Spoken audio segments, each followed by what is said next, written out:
government lethargy with more than 2,100 injured. Thousands of relatives and onlookers watched as smoke and ash wreathed the pyres of 4 cremated near the temple of Lord Pashupatinath in the capital, following Hindu tradition. A national flag was placed on each coffin while police gave them a guard of honor as a mark of respect. 2 ministers of Nepal's new interim government joined the convoy. Helicopters carried the bodies of others killed in the protest to hometowns outside Kathmandu. Former Chief Justice Sushila Karki took the reins as Nepal's first woman Prime Minister last week. She has been tasked with holding national elections on March. Karki has picked 3 ministers with reformist credentials for her interim cabinet. On sports, Kevin De Bruyne will return to Manchester City, riding a wave of momentum after a fast start with Napoli, who returns to the Champions League full of confidence following a perfect start to the Serie A season.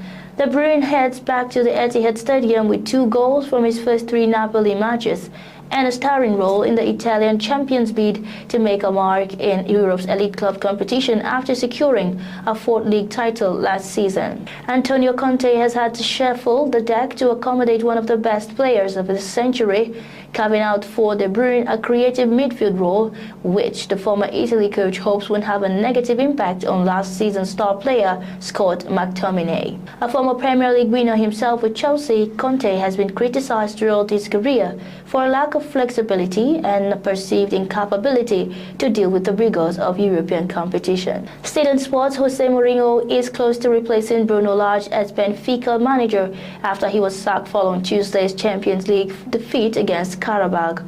The Portuguese club threw away a 2-goal lead to lose 3-2 against their Azerbaijani opponents at Estadio da Luz. Benfica President Rui Costa said they have intended to have a new manager in place by Saturday, but will not be drawn on speculation that Mourinho is their preferred option. Mourinho is in talks about returning to work in Portugal 21 years after he left for Chelsea. Mourinho was sacked by Fenerbahce on 29 August, 2 days after the Turkish club were eliminated from the Champions League playoffs by Benfica.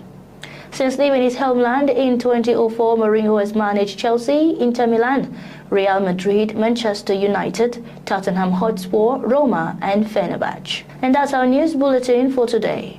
But before we go, here is a recap of our top stories. Governor Oti grants automatic employment to 9 ex-corps members. Naptip busts child trafficking ring, rescues 8 stolen children. Odo to take over as acting clerk of Senate. PDP urges Fubara to remain loyal to party. In the business world, insider threats and low confidence hobble $14 billion aviation target.